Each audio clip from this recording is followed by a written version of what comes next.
for me. If I get home and he's got business or something, there's a note, take out the bins. No, that's not true, actually. Change the sheets. Very lovely notes. He left me one the other week. Our little boy keeps waking up in the middle of the night, and then we're so tired we bring him into bed with us, and as you all know, you shouldn't. Yeah. I know you shouldn't, but I'm tired. So he left me a note saying, be strong. I know you miss him, and I know I won't be there, but don't put him in the bed with you. We're trying to break... Very supportive and lovely. I have to tell you, my best friend in the world, Andrew. Hello, Andrew. I love you. Yes, he... when I'm very, very low, he sings, so he goes all around the world. I always get a text in the middle of the night. Actually, it's usually 3 in the morning. Can you stop that?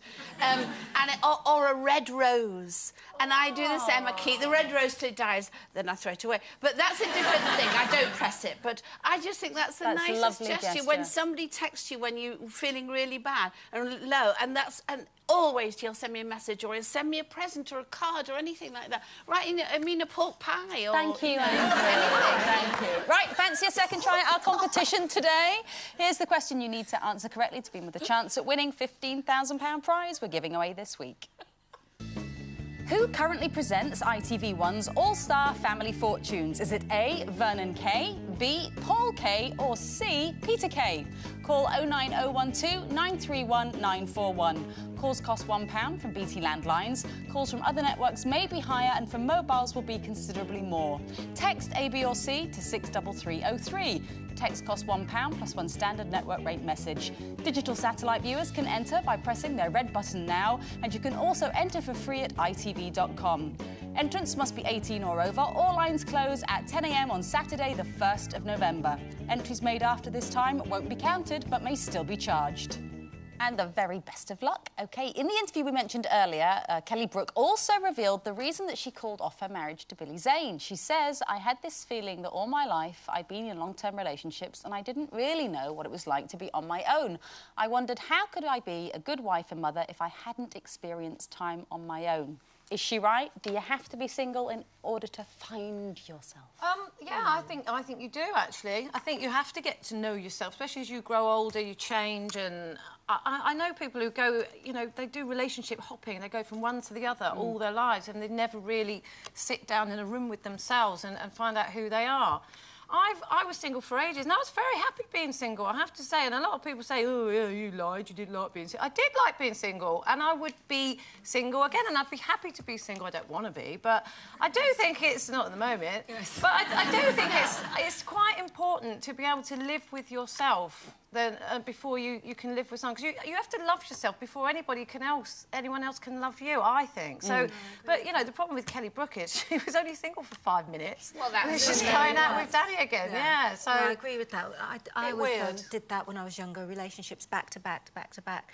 And then one year, just broke up with someone and stayed on my own for a few years. And it was a bit scary because you're used to always being with someone, but I loved it. Did you? I kind of really did find myself. I found that, you know, I was drinking coffee and doing all these things that I didn't really like doing, that I would do because my boyfriend drinks coffee and we do this, and I'd sort of become their little sort of creation. And being on my own, I became quite spiritual, you know, I was reading books and just doing things I would never do. When I started to be with someone again, I kind of had my own personality, and I think I was more interesting to be with. Do you wish you did that before? Yeah, I mean, you know, I don't regret the relationships I had, but I definitely think that I kind of, you know, came as someone, really instead of being moulded by someone else the whole time. Yeah. I mean, I haven't been single at all, really, hardly any of my life. And I became single in 2001, and it was good for me. I mean, falling in love with yourself or finding yourself, I think, is a bit of a cliche, because I don't think that happens. I can't see how that happens. But I found being on my own, it would be very hard for me now to be in a relationship, because... Oh, but you see, I said that. Yes, I know you did. I said that. I thought, no, it'd be impossible after such a long time being single, but... It's nice.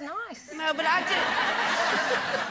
I mean, the thing is, you see, a problem is when you're in a long-term relationship, I was like you know, I would make an appointment to see a dentist, but I'd never go to the dentist myself. Do you know what I mean? I'd buy him clothes, but I'd never buy myself clothes. So I became like that. So do you know yourself now? Yeah, how long have you been single? 6 years, 7 years? Yeah, 7 years. So do you know who you are yet? No, I'm not quite sure. Do you know who I am?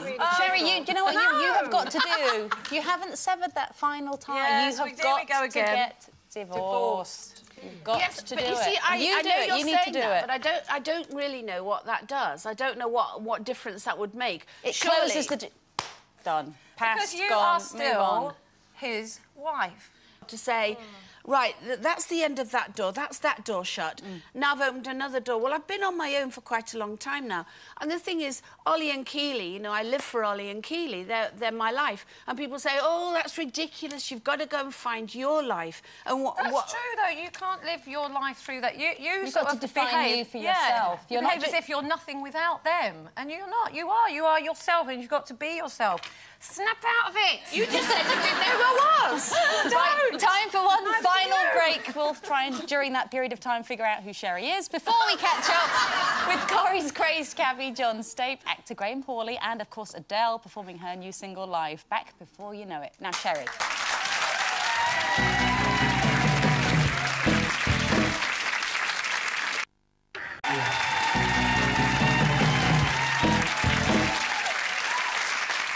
Welcome back to today's last bit of topical chat here on Loose Women. Lock up your daughters, or he will. Yes, our next guest has been a busy man, playing the latest in a long line of bad boys to cause chaos on the cobbles of Coronation Street. As teacher turned cabbie, John Stape, he's gone and kidnapped little Lolita, Rosie Webster, against her will. Oh, I know. And locked her up in his dead nan's attic. On Friday's episode, it was clear he had no intention of freeing her anytime soon. I want Heat magazine. Oh, hello. But I'm not buying you one of those magazines.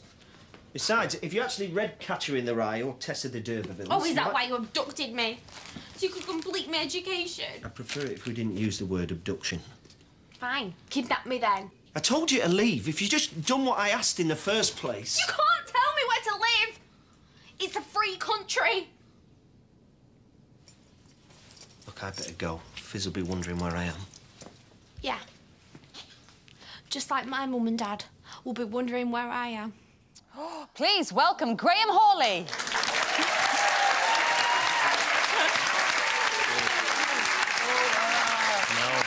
You nutter. I'm a rotter. You have no idea how nervous I was about walking into this situation. I was like, they're going to eat me alive. And they're booing you, and you came and they were booing. No, booing going on. I'm used to it. I went and did a charity thing at the Royal Albert Hall last year and got booed by 3,000 people. It was Nice. But it's, I got clapped in the end. You know. What is it with you? You've Sophie, Rosie, Sally? Yeah, well, you know, he's obviously...